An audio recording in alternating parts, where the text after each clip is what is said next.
प्रियंका गांधी के चुनाव मैदान में उतरते ही मोदी सरकार पूरी तरीके से बौखला चुकी है। अब यकीन नहीं करेंगे, हालात ये हो गए हैं कि प्रियंका गांधी के वीडियोज डाउन कराए जा रहे हैं और इसके आज हम आपको पक्के सबूत दिखाने वाले हैं, क्योंकि आज लोगों से वो आजादी छीनी जा रही है कि वो अपनी इच्छा से प्रियंका गांधी की वीडियो शेयर तक नहीं कर पा रहे हैं। ऐसे में आज हम आपको प्रियंका गांधी का वो वीडियो भी दिखाएंगे जिसके पीछे मोदी सरकार पड़ी हुई है, और साथ ही वो सबूत भी जहां लोगों से उनकी आजादी छीनी जा रही है। इस तस्वीर को देखिए, प्रियंका गांधी का वीडियो है जिसे एक पत्रकार ने पोस्ट किया है और इसे आरजेडी की प्रवक्ता कंचना यादव शेयर करना चाहती थी लेकिन नहीं कर पाई, क्योंकि आप गौर करेंगे तो पोस्ट के ठीक नीचे नोटिस आ रहा है कि due to local regulation this content is restricted on X, यानी इस कंटेंट को एक्स पर प्रतिबंधित किया जाता है। और हवाला क्या दिया गया उस पर भी ध्यान दीजिए, स्थानीय नियम, यानी भारत में भारत सरकार ने यह नियम कर दिया है कि प्रियंका गांधी की वीडियो शेयर भी नहीं कर सकते। हालांकि ऐसे में समझने वाली बात यह हो जाती है कि उस वीडियो में था क्या।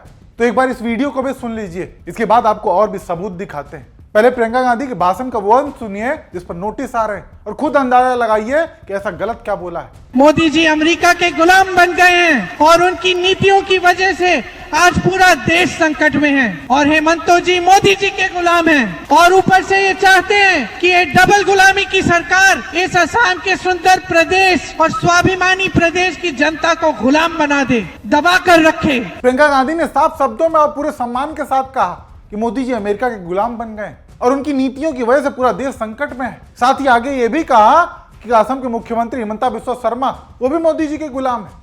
ऐसे में आप खुद बताइए कि क्या इतना कहने भर से वीडियोज को डाउन कर देना चाहिए, उस पर प्रतिबंध लगा देना चाहिए? क्योंकि आज मिडिल ईस्ट की लड़ाई से अपने देश में जो हालात पैदा हो रहे हैं उसका समाधान निकालने का काम किसका है? आज हालात ये हैं कि भाजपा के समर्थक से लेकर आम जनता तक सभी ये सवाल पूछ रहे हैं कि कहां है हमारे 56 इंची विश्वगुरु, जो वैसे तो दूसरे देशों के वार रुकवा देने की बात कहा करते थे, लेकिन आज कोरोना जैसे हालातों का जिक्र करके लोगों को और पैनिक करने का काम कर रहे हैं। आज भले कितना भी ढिंढोरा पीट लें, लेकिन जब बात हकीकत की आती है तो इस तस्वीरों को भी देख लीजिए, जहां लोग इस कदर मजबूर हैं कि कई दिन से भरपेट खाना तक नसीब नहीं हुआ, मजबूरी में अपने घर वापस लौट रहे हैं। गांव क्यों जा रही हैं? अब गैस नहीं मिल रहा, क्या करें? गैस कब से नहीं मिल रही है आप लोगों को? गैस तो महीना दिन से नहीं मिल रहा है। 80% लोग ऐसे हैं जिनके पास सिलेंडर का लकड़ी का किसी का हिसाब नहीं है, शहर है। कब से पेट भर खाना नहीं खाए हैं? जी ऐसे तो 10 दिन से भूखे हैं। ब्लैक में मिल रहा है? नहीं, मिल ही नहीं रहा है। आप परेशान हो रही हैं? आपकी बस आप रो क्यों रही हैं? आप रो क्यों रही हैं? जाने तो भैया। ओह, देखा आपने, इन हालातों का जिम्मेदार कौन है? क्यों हमारे प्रधानमंत्री ट्रंप की घटिया बातों का जवाब तक नहीं दे पाते? ऐसे में आज अगर विपक्ष इनको आईना दिखा रहा है तो उनकी आवाज को दबाने की कोशिश की जा रही है। इसे क्या मैसेज देना चाहते हैं आप? हालांकि इसी पर ट्वीट करते हुए आरजेडी की प्रवक्ता कंचना यादव लिखती हैं कि आदेश रावल जी ने यह वीडियो एक्स पर पोस्ट किया और मैं इसे शेयर करना चाहती थी, लेकिन हो नहीं रहा है। नोटिफिकेशन आ रहा है कि स्थानीय कारणों से यह वीडियो एक्स पर प्रतिबंधित है। इसके साथ ही उन्होंने सवाल भी पूछे हैं कि क्या विपक्ष को भी बैन किया जाएगा। वाकई ये सवाल जरूर उठेंगे, वो भी जब ऐसे नोटिफिकेशन आए जहां लोग अपनी मर्जी से विपक्ष की बात को शेयर भी नहीं कर सकते। और केवल विपक्ष ही नहीं बल्कि कई कंटेंट क्रिएटर्स, यूट्यूबर्स, उनके अकाउंट तक सस्पेंड कर दिए गए, उनकी वीडियोज ब्लॉक की जा रही है। और जानते हैं जितने भी अकाउंट सस्पेंड या ब्लॉक किए गए हैं इनमें कॉमन क्या है? ये लोग सीधा सरकार से सवाल पूछने की हिम्मत दिखा रहे हैं, और यही हमारी मोदी सरकार को बिल्कुल भी रास नहीं आ रहा है। सरकार ने आईटी एक्ट के नियमों का हवाला देते हुए क्रिएटर्स के सालों की मेहनत को मिट्टी में मिला दिया, उन्हें अपनी बात रखने का मौका तक नहीं दिया गया। ऐसे में इसको क्या कहा जाए, तानाशाही या लोकतांत्रिक व्यवस्था? हालांकि इस मुद्दे को सदन में भी उठाया गया। आपका दिमाग बड़े बकायेदारों से कर्ज वसूलने में नहीं है। अगर होता तो ये हजारों करोड़ के जो बकायेदार हैं इनके पासपोर्ट जब्त करो ना। संजय सिंह के तो पासपोर्ट आपने जब्त किए हैं, एक एक सांसद के पासपोर्ट आपने जब्त किए हैं। इन डकैतों के पासपोर्ट क्यों नहीं जब्त किए आपने? इन डकैतों के पासपोर्ट क्यों नहीं जब्त किए आपने? नहीं जब्त किए। आपका दिमाग क्या है? यूट्यूबर पकड़ना है, न्यूज वाले को पकड़ना है, 4 PM संजय शर्मा का बंद करना है, राजीव निगम का फेसबुक बंद करना है, मुकेश मोहन पे मुकदमा करना है। खाली आपको अपने विरोधियों का गला घोटने के अलावा दिन रात कोई काम नहीं है। खाली आपको अपने चंद पूंजीपतियों को फायदा पहुंचाना है। देश की जनता भाड़ में जाए, कोई मतलब नहीं आपको। नोटबंदी करके आपने देश की अर्थव्यवस्था को बर्बाद किया। आपने एक अपने पूंजीपति दोस्त को हिंदुस्तान की सारी संपत्ति देके देश को बर्बाद किया। आप सिर्फ देश को लूटने वाले लोग हो।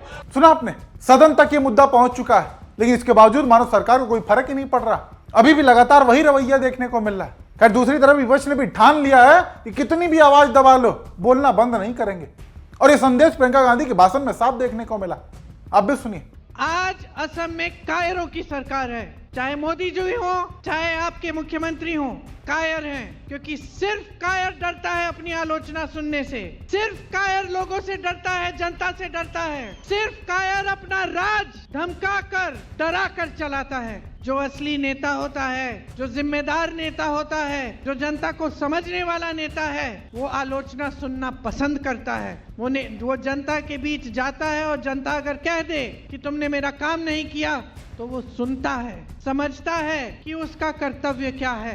ये डराने धमकाने का राज है, और ये राज इसलिए चल रहा है क्योंकि जिस दिन जनता खड़ी होगी, जिस दिन जनता सवाल पूछने लगेगी, तो इनका राज नहीं रह सकता।